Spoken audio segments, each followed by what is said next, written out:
Hi, my name is Joe Cursillo, and I thank you for reading Getting to Us. This is the gift that I promised, the communication hack. With this tool, I believe you will find every conversation that you engage in to be more informative and more persuasive. Many years ago, when I was a young lawyer, a friend of mine walked up to me and said, "Joe, what is the opposite of talking?" I thought for a moment and I said, "Listening." And he smiled and said, "No. Listening uses your ears. That is a completely different function. The opposite of talking is waiting to speak."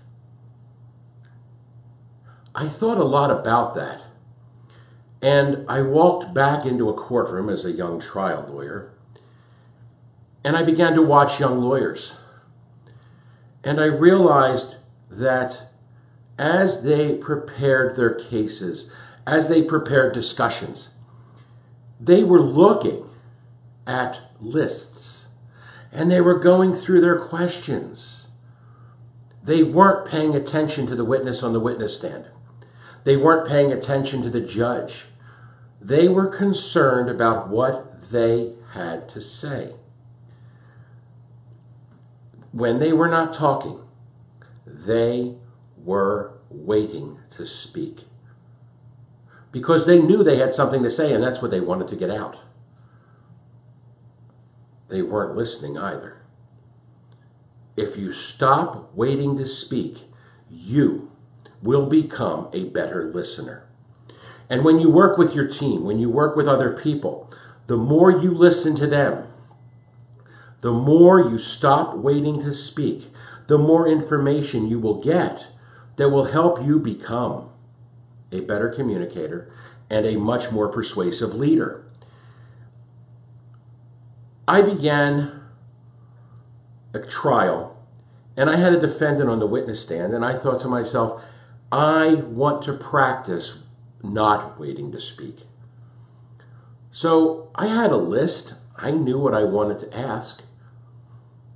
But I asked questions and then turned my attention away from the list. I turned my attention to the person that was speaking. I waited until he was done. And then I took a pause, thought about what he said, and then I looked at my list. When I did that, that delay gave me a much better focus, a much better image, a much better big picture of what was going on.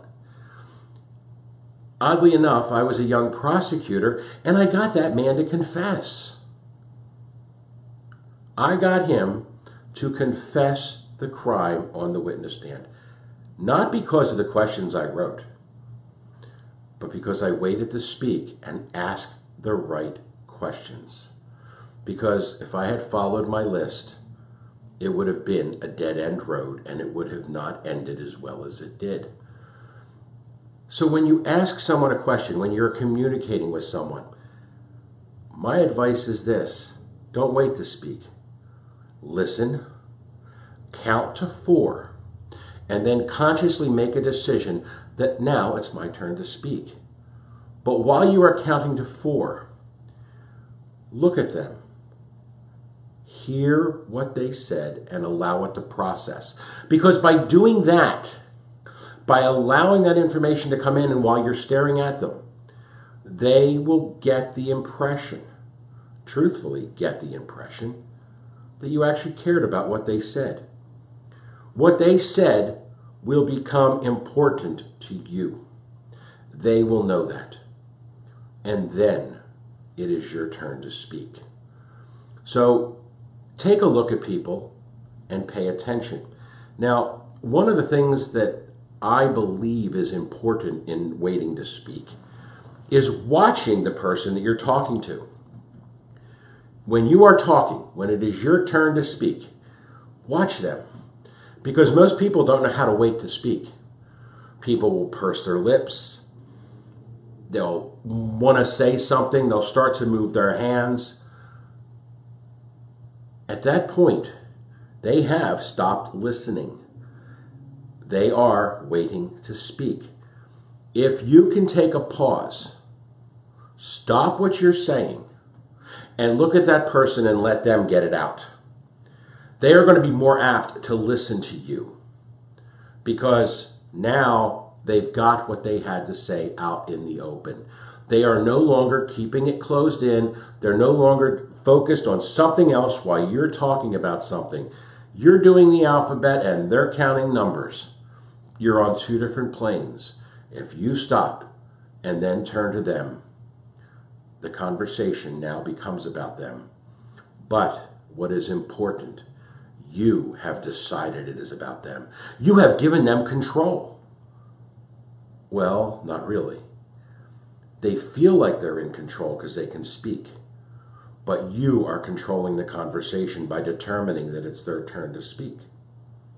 And whoever controls the conversation, controls the direction of the conversation, controls the moment,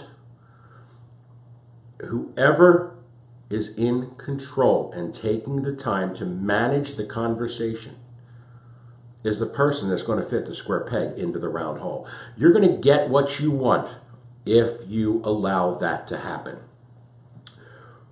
So when you see someone wanting to try to say something, make a decision that it's their turn to speak. But when it's their turn to speak, make the decision that you will listen. The more that you listen to someone, the more that you hear their concerns, the more information they give you. All of this becomes more fuel for you to put into your conversation to become more persuasive. Because the more they talk, the more you will learn what their needs are. The more you will hear what they have to say. The more information you will get. They will tell you what their roadblocks are. They will tell you why they are hesitant. They will tell you why they have fear of doing what you want done. If you let them talk, they will fill that void with information.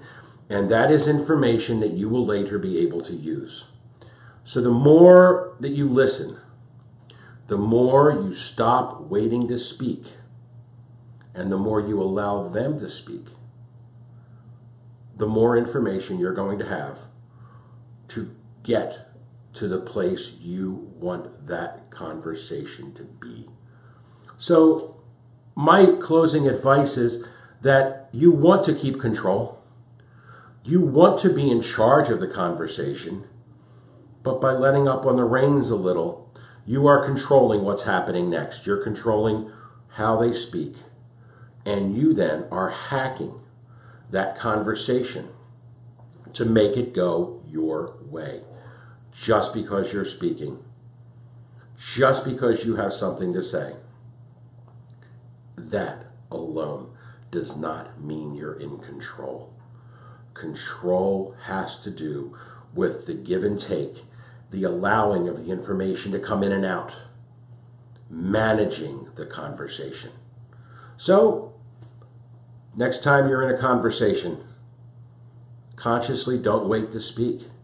Listen, count to 4, process what they said, and decide then what you have to say. Is it what you were going to say next? Surprisingly, you may find out that there is something much more poignant that you can say to get your point across.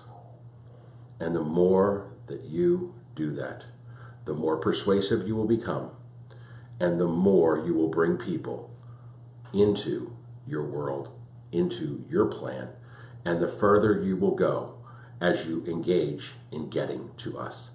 Thank you so much for joining me here. I look forward to seeing you again. Please keep your eye on my website for future blogs, updates. Like me on Facebook, follow me on LinkedIn, follow me on Twitter. I promise there's going to be more information coming, and hopefully you can get your hands on my next book, which is What's Your Freaking Point? How to Maximize the Impact of Every Word You Speak. So have a great day, and thank you for reading Getting to Us.